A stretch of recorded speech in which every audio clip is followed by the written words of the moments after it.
Salut tout le monde et bienvenue dans cette nouvelle vidéo achat comics du mois d'août qui sera aussi l'occasion de faire un peu un point sur la chaîne après cette pause qui comme d'habitude a duré plus longtemps que ce que j'aurais aimé.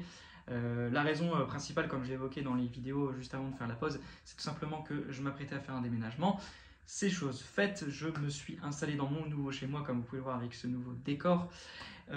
Donc voilà, en plus de ça, là pour ma part c'est pas la rentrée mais les vacances qui m'attendent. J'ai pris mes vacances au mois de septembre, donc je vais partir une semaine mais je vais aussi avoir pas mal de temps chez moi au repos. Donc ça va être l'occasion aussi de pouvoir relancer un peu la chaîne de manière assez sérieuse avec du temps où je pourrais un peu me dédier à tout ça. J'espère que niveau cadrage et tout ça va. J'utilise un nouveau trépied, tout ça. Donc voilà, d'habitude j'enregistrais les vidéos assis, tout ça, donc c'est la première fois que je le fais debout. Donc normalement j'ai un retour en face de moi, donc je pense que ça devrait aller niveau cadrage, mais en tout cas n'hésitez pas à me faire des retours si jamais il y a des choses qui ne vont pas à ce niveau-là. Avant d'évoquer du coup les achats comics, je vais faire un peu le point sur les vidéos que j'aimerais vous sortir pour ce retour sur la chaîne. Donc déjà, qui dit nouveau décor, nouvelle présentation pour la collection, dit du coup une nouvelle vidéo sur ma collection de comics. Voilà, donc c'est toujours des vidéos que j'aime bien faire, qui en plus de ça, en général, marchent plutôt assez bien. Donc clairement, je pense que ça peut être assez intéressant de le faire à ce moment-là. Donc elle devrait arriver dans le courant du mois de septembre. Je ne l'ai pas encore tournée à l'heure où j'enregistre la vidéo. Je ne pense pas que j'aurai le temps de la tourner avant de partir en vacances. Mais je ferai ça dès que je serai rentré, il n'y a pas de souci. Donc voilà, donc déjà ça c'est la première grosse vidéo qui arrivera, je pense, très rapidement après cette vidéo sur les achats comics et ce petit point sur la chaîne. Ensuite, une vidéo que j'aimerais vous faire aussi, là je pense et j'espère pouvoir vous la tourner avant de partir en vacances, mais pas sûr aussi, sinon ça arrivera plutôt vers le milieu du mois de septembre comme la vidéo collection. C'est une vidéo où je reviens un peu sur les lectures coup de cœur de l'été, voire même printemps pour certains comics qui sont sortis au printemps. Mais il faut savoir aussi qu'en plus de ça, c'est que j'ai aussi pas mal mis de temps à me remettre dans mes lectures. Quand j'ai déménagé tout ça, j'ai un peu stoppé. Donc j'ai une palle qui s'est un peu accumulée et il y a toujours ces moments où vous la regardez, vous dites bon, quand est-ce que je me remets dedans? Alors qu'il y avait plein de choses qui me faisaient envie, hein, de titres et tout, qui avaient l'air vraiment très intéressants. Mais voilà, je pense que c'est déjà arrivé à certains lecteurs ou lectrices d'avoir un peu ce moment où on est un peu dépassé par sa palle et on a un peu du mal à se replonger dedans. Donc tout ce que j'ai vu, j'ai globalement recommencé à relire un peu sérieusement les comics seulement cet été. Donc même si c'est pour certains, certains comics, c'est des sorties qui sont plus du printemps. Écoutez, moi je les ai vus cet été, donc voilà, je vais englober tout ça dans une vidéo sur mes coups de cœur comics de l'été. Donc voilà, je vais essayer de faire genre 5 ou 6 titres, un truc comme ça, pour pas faire non plus une vidéo trop longue. De toute façon, j'ai pas non plus eu que des coups de cœur cet été, donc je pense que 5-6 titres, c'est à peu près ça que je m'imagine pour cette vidéo. Voilà, après ce que j'aimerais vous faire aussi, c'est une petite vidéo sur des objets dérivés, notamment des figurines McFarlane Toys, pour vous les présenter assez rapidement en détail. C'est aussi pareil, maintenant que j'ai un trépied, ça sera plus pratique pour moi pour faire ce genre de vidéo, unboxing, tout ça. Donc c'est une McFarlane Toys de Catwoman version Nightfall, qui ira très bien avec, je sais pas si voilà, le Batman le Azrael de Nightfall, et puis un Batman Golden Age. Voilà, qui d'ailleurs est plutôt dans l'actualité en termes de comics et aussi de séries animées, mais j'en parle juste après dans la partie achat de la vidéo.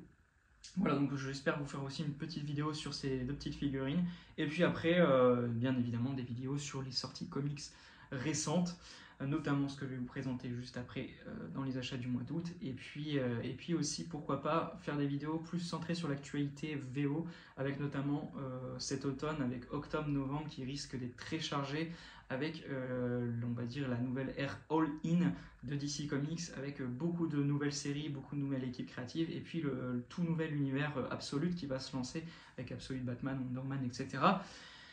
Donc bref, plein de bonnes choses qui s'annoncent chez DC en VO, donc ça sera peut-être l'occasion d'en parler et de faire des vidéos un peu dédiées à l'actualité VO, avant que tout cela re-arrive chez nous en VF, bien évidemment. Voilà, et puis pourquoi pas aussi des vidéos sur le planning d'Urban Comics quand ils commenceront à faire leur actualité pour la nouvelle année 2025. Donc c'est déjà pas mal, je pense. Si j'arrive à me tenir à tout ça, ce sera déjà cool. Et puis aussi, toujours, pourquoi pas vous proposer des vidéos sur des runs ou des thématiques, etc. dans les comics, sur pas forcément de l'actualité, quoi, des titres qui sont déjà sortis depuis un moment, mais qui me tiennent à cœur et que j'ai envie de vous présenter sur la chaîne. Mais ça, voilà, ça arrivera bien évidemment de manière ponctuelle et quand j'aurai vraiment l'envie et on va dire l'envie et puis l'idée de le faire, quoi. Bref, vous avez compris un peu le truc. Donc c'était à peu près tout, hein, pour la parenthèse info et retour de la chaîne. Je vais passer maintenant sur les achats comics. Donc un mois d'août assez calme.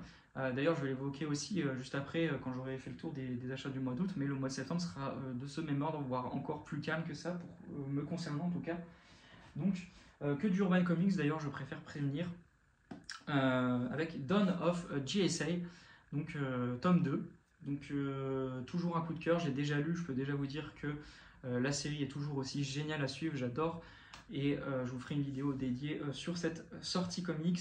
Dedans, vous avez une mini-série sur Jay Garrick, scénarisée par Jeremy Adams, donc, qui n'est pas inconnu au personnage, vu qu'il a fait la série pendant l'ère Infinite.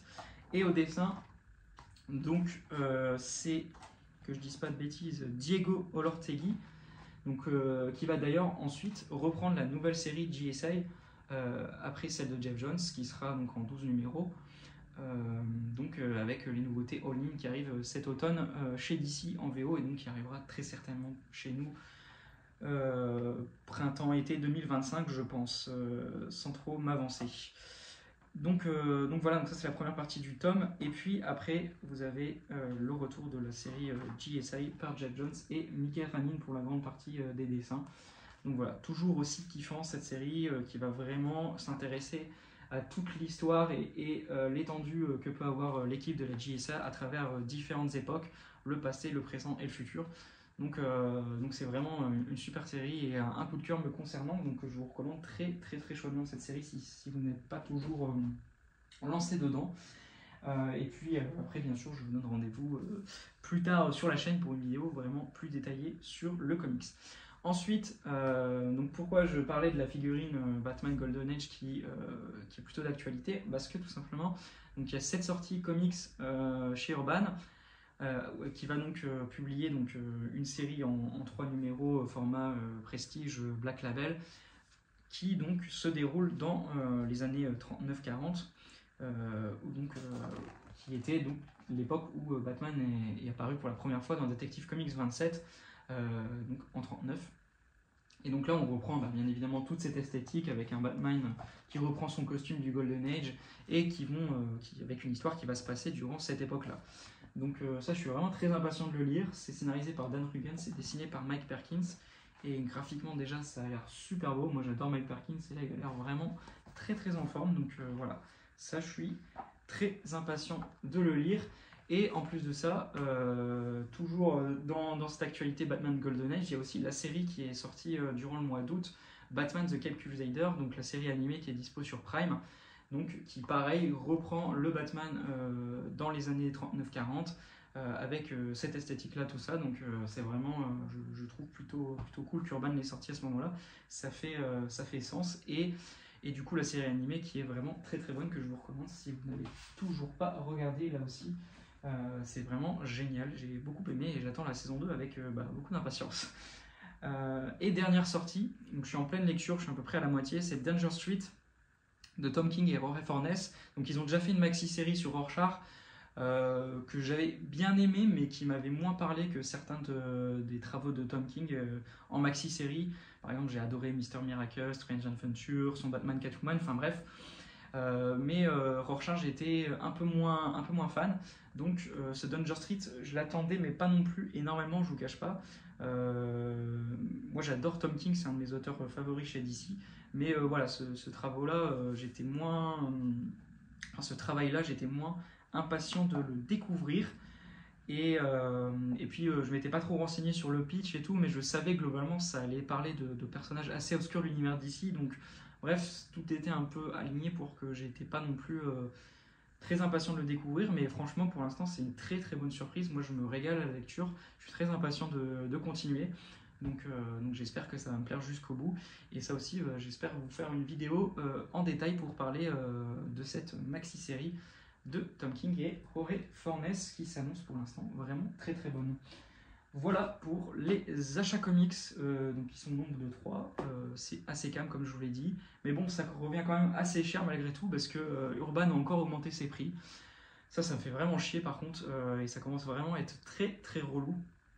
Je vais faire une petite parenthèse sur ça parce qu'on parle beaucoup de Panini, à raison, ils sont loin d'être irréprochables et des fois ils ont des choix éditoriaux et proposent des prix vraiment abusés, mais clairement Urban sont loin d'être exempts de défauts.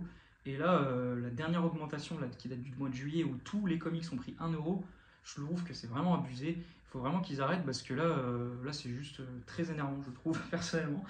Donc voilà. Et puis, comme je vous dis, depuis qu'il y a eu le Covid, il n'y a pas 6 mois qui se passent sans que les comics sont augmentés, que ce soit chez Urban, chez Panini. Il y a juste Delcourt où franchement ça reste, je trouve, les meilleurs en termes de prix parce que pour l'instant il n'y a presque eu aucune augmentation.